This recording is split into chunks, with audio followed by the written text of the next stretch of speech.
आइल भोला जी सामनवा ताहिरे छनवा।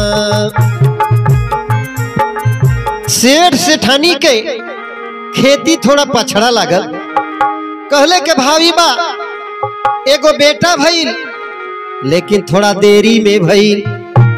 समय के साथ साथ सेठ सेठानी का देहांत हो गई। बेटवा के बियाह नहीं भइल बा। बेटवा जवान हो गई बा, लेकिन बियाह नहीं भइल बा। अपने हाथे बनावे खाए माजे सहिते के बा, लेकिन घर में न बहरना पड़ता, ना ही बर्तन मजात बा, ना ही जगह दियाता, ना ही चूल्ही में से राखी उठा जात बा। अरे जब भूख लगल कल से बर्तन चढ़ा दहल, बना खा के बर्तन कल ढिमला दहल। फिर जब खाए के भूख लगल बर्तन के भीतरी धो धा के चढ़ा दहल। अब हाथ बना के खा के किनारे हो गई। यही तरह से जीवन बीतत रहल। संजोग से कौनो बर देखुआ आइल, वह समय में लइके लइका का देख देखुआ नहीं होत रहल। बियाह तय हो गई। वो लइका जब दुल्हन लेके घर में आइल बा तब भइल का महाराज, अरे भइला बियाहवा घर में आइली दुल्हनिया।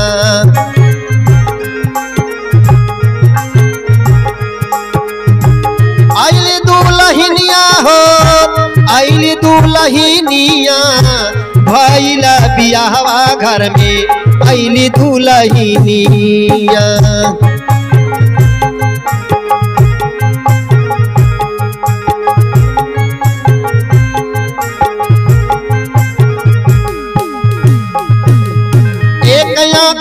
जख्मी रहली करिया रहे बदनिया, करिया रहे बदनिया।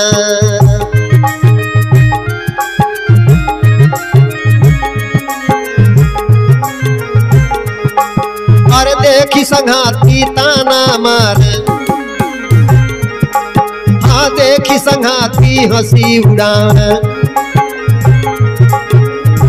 मीतउल आइल बने खोज के चदनिया। भइल बा बियाहवा घर में आइली दुल्हनिया।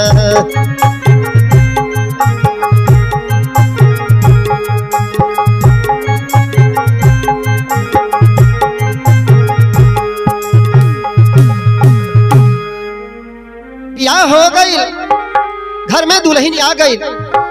दुल्हन बेचारी करिया काबर रहे, गढ़न भी नहीं ठीक रहल, एक आंखी का कानी रहल। लेकिन यह बाती के वह दुल्हा के तनिको चिंता नहीं रहे। लेकिन जो दुल्हनिया के देख वो बहुत ही सुधर है। का हो मिते भाई कुछ अभी हो, लेकिन दुल्हन तो तू ही पौला एक नंबर के। तोहरे दुल्हन ऐसा सुंदर तो गौवा में नाई केहू के बा। लेकिन वो लइका इतना समझदार रहल, इतना विचारवान रहल, लोगन के समझावता। देखा लोगन बाहरी सुंदरता पर न जा, बेटी लक्ष्मी का रूप होली। जेकरे घर में एगो बेटी नाई होली, घर में एगो नारी नाई होली, वो घर शमशान के तरह रहला। हमरे ऊपर भीजल बा, हम जानत तानी। आज हमार शादी हो गई बा, हमारे घर में लक्ष्मी आ गई बारी, हमार घर घर हो गई बा। ये तरह से लइका अपने दोस्तन के साथ में बतिया के निकल जाए। लेकिन दुल्हनिया का काम का रहे महाराज, आरे हो तरे भी नहीं होती रिया। अरे पिया के चरनिया हो,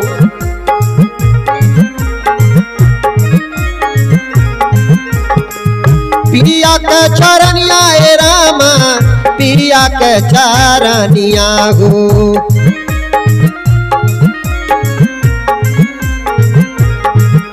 पिया हो रामा रामा हो।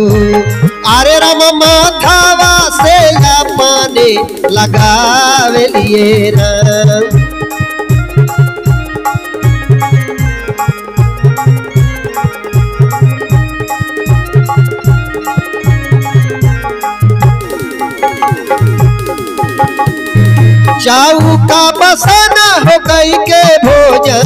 न बनावेली हो भोजन न बनावेली।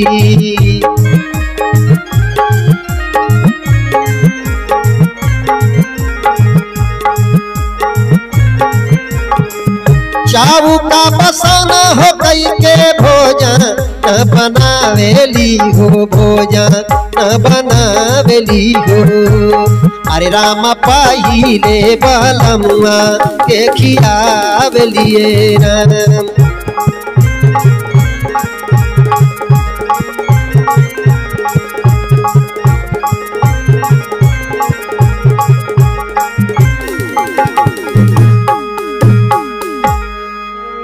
जौने घर में नहीं कबो झाड़ू लगत रहल, ना ही चौका लागत रहल, ना ही बर्तन मजात रहल, आज दुल्हन आ गई लिया घर में।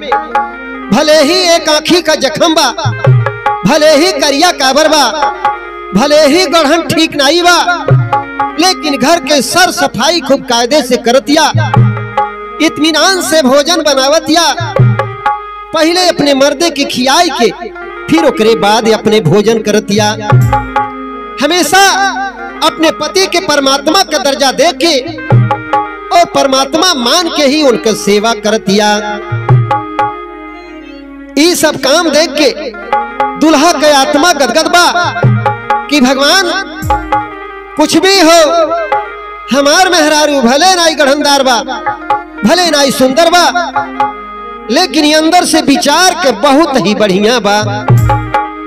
दोनों पति पत्नी में बहुत बड़ा प्रेम बा, बहुत बड़ा गहरा संबंध बा।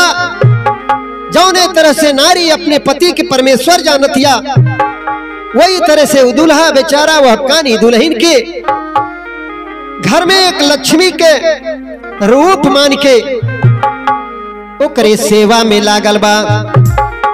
घर में गरीबी बा, खर्चा चलना ही पावता, वह लड़का के बाहर जाए के परल मजदूरी करे कमाए। दुल्हन बेचारी घर में अकेल हो गई, लेकिन अपने पति का सूरत अपने दिल में बसाए के वो कैलिस का महाराज। पति के याद में तुलसी बिरावा लगाई दिहाली,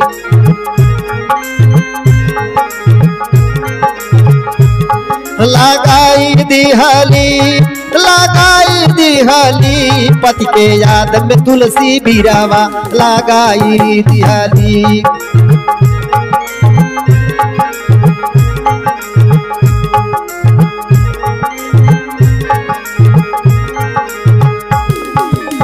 दोनों बेरा तुलसी का कर सुमिरनवा,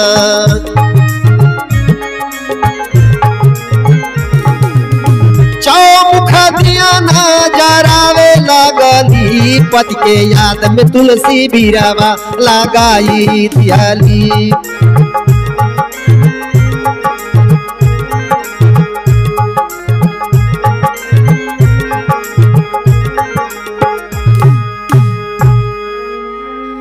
लड़का बेचारा गरीबी के कारण बाहर कमाए खातिर निकल गई बा। दुल्हन जब अकेल परलिया, अपने दरवाजे पर तुलसी का बिरवा लगा धले बा, ओकरे नीचे लीप पोत के सुबह शाम बैठ के तुलसी माता से आराधना करतिया कि हे माता, हमारे पति के जहां भी रहे कुशल से रखिया। तुलसी के नीचे चौमुख दिया जरावतिया। हर उनका दुल्हा कमाए खातिर एगो शहर में गई ना, वहां भइल का महाराज हार गइल सहरिया सुगना, हारे पवल नौकरिया आता ही रे घरवा। रहली सुघर छोकरिया ताही रे घरवा।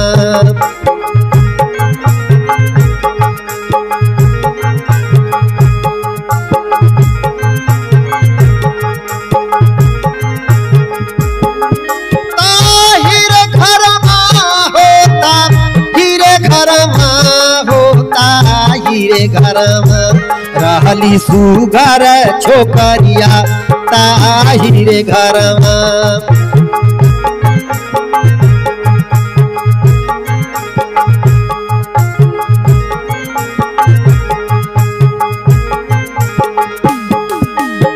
सेठ कहा बिटिया से के 7 गो फेरिया।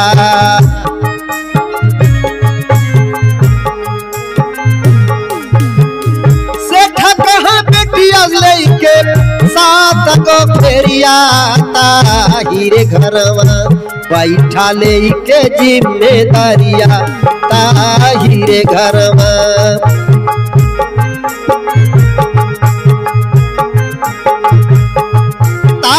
हीरे घरमा होता हीरे घरमा। बैठा ले के जिम्मेदारिया हीरे घरमा।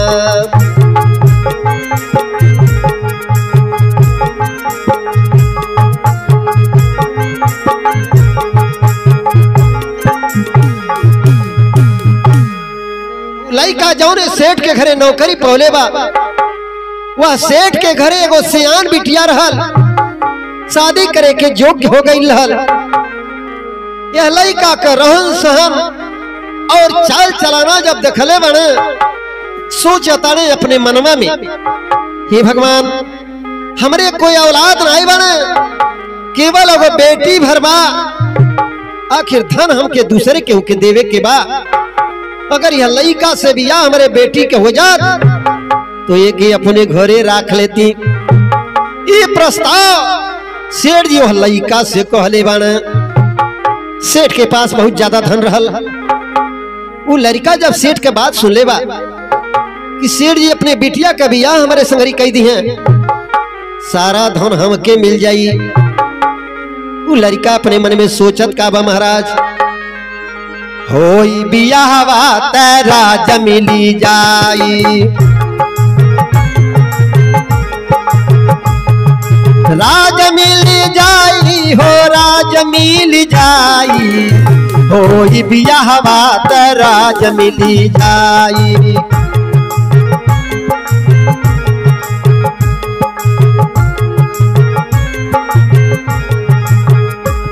इतना बतिया लइकवा के मना भी आइबे कइल। तबले भइल का महाराज, झटका लगल जाके नारी के करे जवा। आहा नारी के करे जवा में नारी के करे जावा। नारी अपने मना में सोचतिया कि बात कुछ बिगड़त बा, हमारे पति के ऊपर कौनो दुखिया गइल बा। तुलसी लग जाके कैली का महाराज, आंसू गिरा देहली तुलसी लग जाई, होई बियाहवा तेरा जमिली जाई।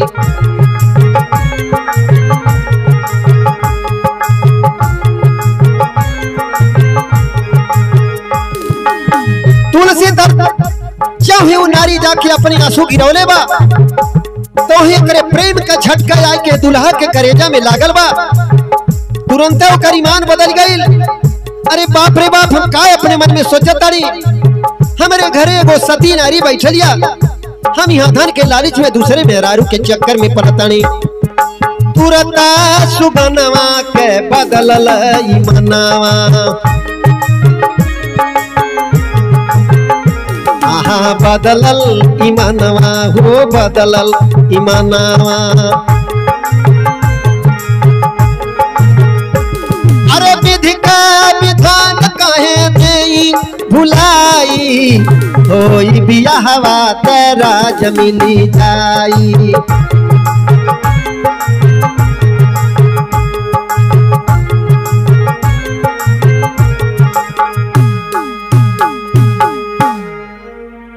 लड़का अपने दिल में थोड़ा सा सोचले बा, अगर लड़की से बियाह कैले तो इतना सारा धन मिल जाई। इतने में नारी के करेजा में कोई झटका लागल बा। ओके मालूम भाई कि हमार पति कहीं कौनो अड़बड़े पड़ गई माने। तुलसी लग जाए कि अपने आंसू गिरा दहली, हे तुलसी मैया हमारे पति का ख्याल करिया। इतने में तो वह दुल्हा के करेजा में कोई झटका लागल। अरे बाप रे बाप, विधि के विधान के हम बेकार कह देतानी। परमात्मा हमके इतना बढ़िया पतिव्रता नारी दहले बने, हम झूठा धन के लालच में दूसरे जगह फंसतानी। तुरंत ध्यान वहां से हटा ले बा।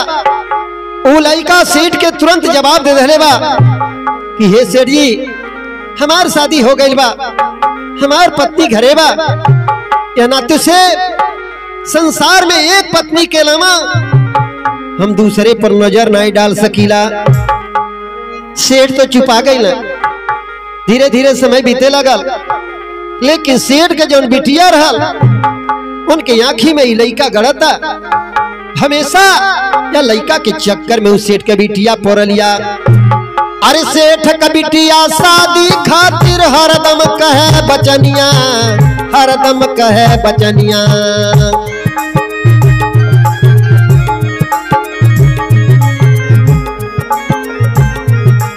अरे जीव घबराइल बा लइका के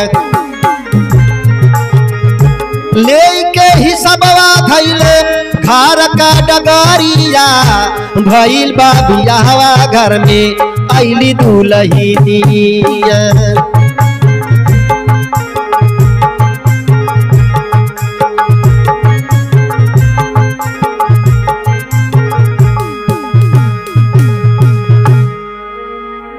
सेठ के लड़की बार बार वह लड़का से शादी का प्रस्ताव रखतिया कि हमसे शादी कैला। वो लड़का बार बार मना करता, लेकिन लड़की ओकर पीछा कैले बा। वह लड़का से बर्दाश्त नहीं भइल, सेठ से अपन हिसाब ले ले बा और अपने घर के रास्ता धई ले बा। बीच रास्ते में जंगल पड़ल बा, लेकिन जब जंगल में वो लड़का गइल बा तब भइल का महाराज। अरे बिचरे डगरिया ए रामा, अरे गाइल सुगनावा हो।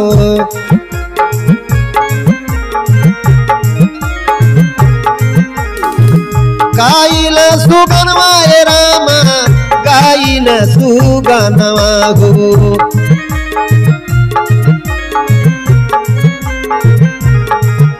किया हो रामा रामा हो। अरे रामा गइली एगो सुंदरी भेटाइए राम।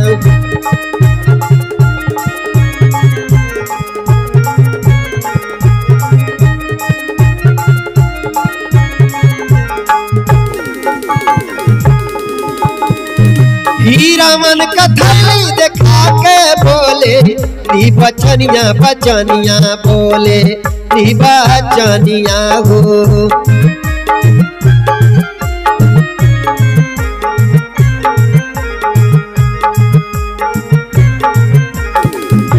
हीरा मन का थैली देखा के बोले नी बचनिया ये रामा बोले नी बचनिया हो। अरे राम हमारा के लेबा अपनाइए राम।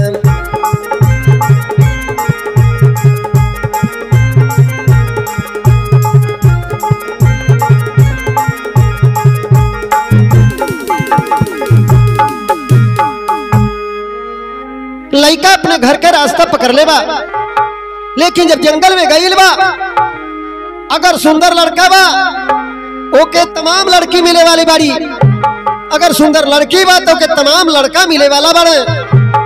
ये लड़का के शरीर सुंदर दिखाई देता। अब वही जंगल में एक सुंदरी स्त्री मिललिया, हीरा का थैली दिखौले बा। बहुत या हमसे शादी कैले, इतना हीरा हमारे पास बा, हमार पचन कहीं रह के अपन घर द्वार बनवा के राज कैल जाई। लेकिन वह लड़का के तुरंत अपने नारी के याद आ गई बा। अब वह सुंदरी नारी से जवाब का देता महाराज। बैठल विधना बनावेलन विधना वाना।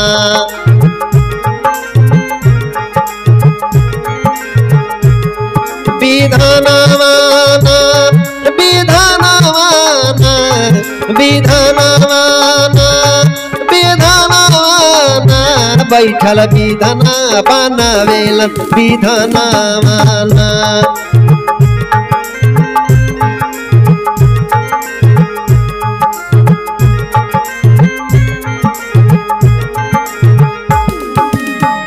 उहे वो पे दिल जे करा के जावन चाही।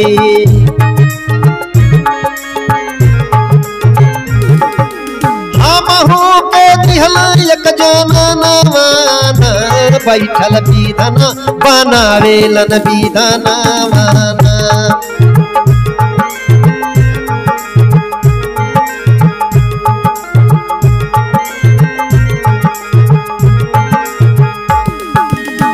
अपने सुगनिया के आशा नहीं तुराबे,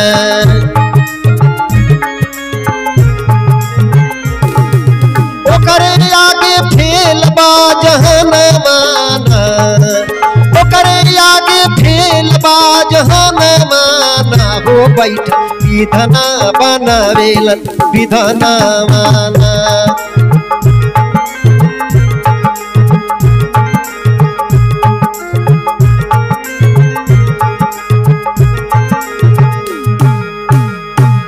वह सुंदरी के थोड़ा सा भी बात अपने ध्यान में लइका लेना ही आइल बा, उन्हें साफ जवाब दे दिले बा कि हमार शादी हो गइल बा, जौन हमके चाहत हल तौन परमात्मा हमके दे दिले बाने, एकरे आगे हमके दूसर नारी नाई चाहिए।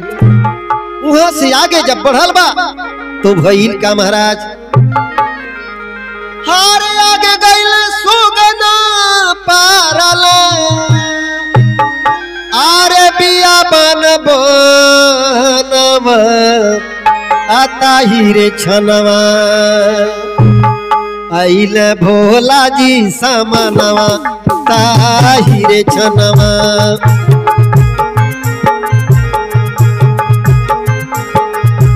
भइल शिव के दर्शनवा ताही रे छनवा।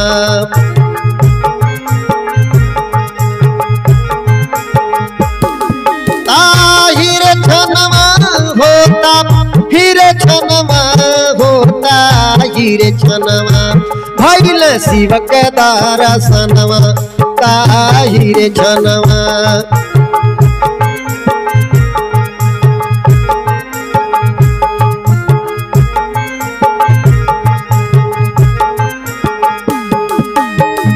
कहे भोला कैला बियाही कैसन मनवा,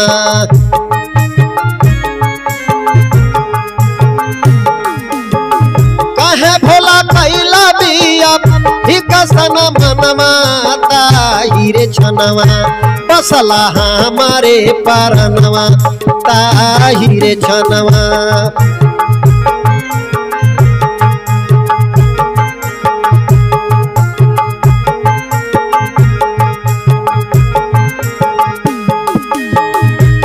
नारी व्रत से पैबाया मर पूरा धामवा,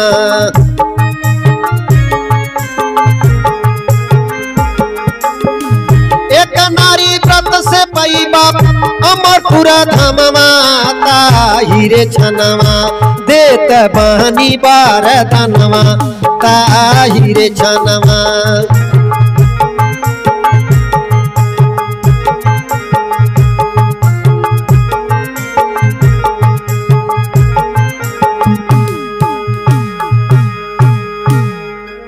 सुंदरी नारी के छोड़ के जब लड़का आगे बढ़ल बा, वही जंगल में शिव जी आई के मिल जाता न। कहना है बेटा, संसार में हम सबके देखा तानी, लेकिन यह तरह से बहुत कम खोजले पर इंसान मिले वाला बने जे कि अपने बियाही के इतना मान सम्मान करता। एक पत्नी व्रत के पालन करे वाला बहुत कम लोग मिलता न। तोरे जीवन के कहानी देख के हमारी आत्मा गदगद हो गई बा। ऐसने नारी के तू अपनोले बड़ा, वह पर इतना विश्वास कैले बड़ा, ओकरे विश्वास के धोखा ना देता रहा। ए नाते से हमारे आत्मा गदगद बा।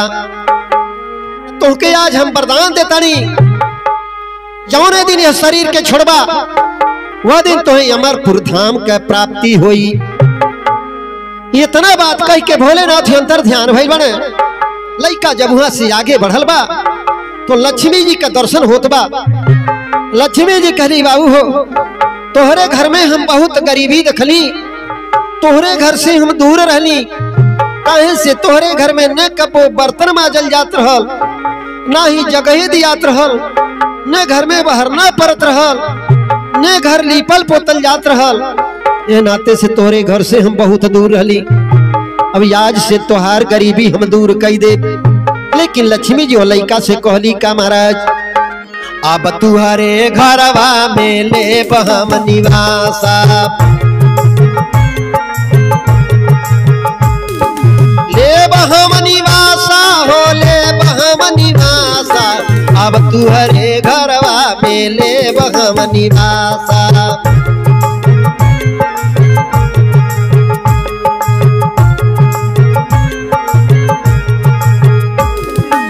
यही परानी के आशा नहीं तुराला, घरवा में कबो नहीं होई उपवासा। अब तुहरे घरवा में ले हम निवासा।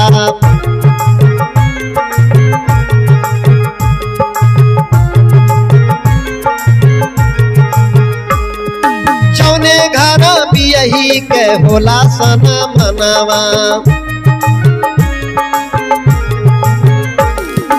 वही घर हमहू लगाई ले आशा। अब तुहरे घरवा में ले हम निवासा।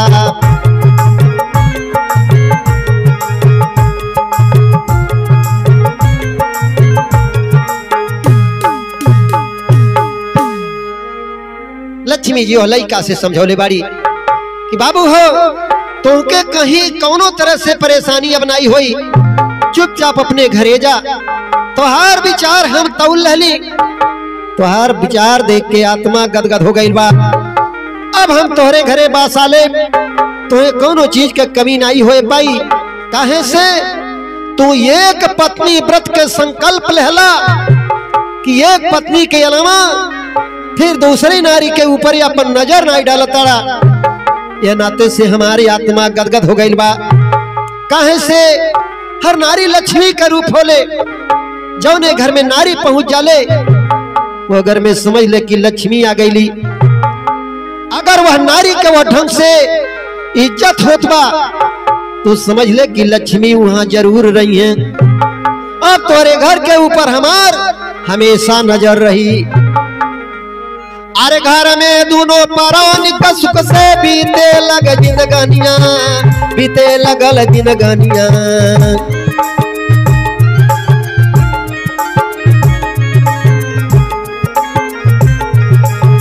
घर में दोनों परान का सुख से बीते लगल जिंदगानिया, बीते लगल जिंदगानिया।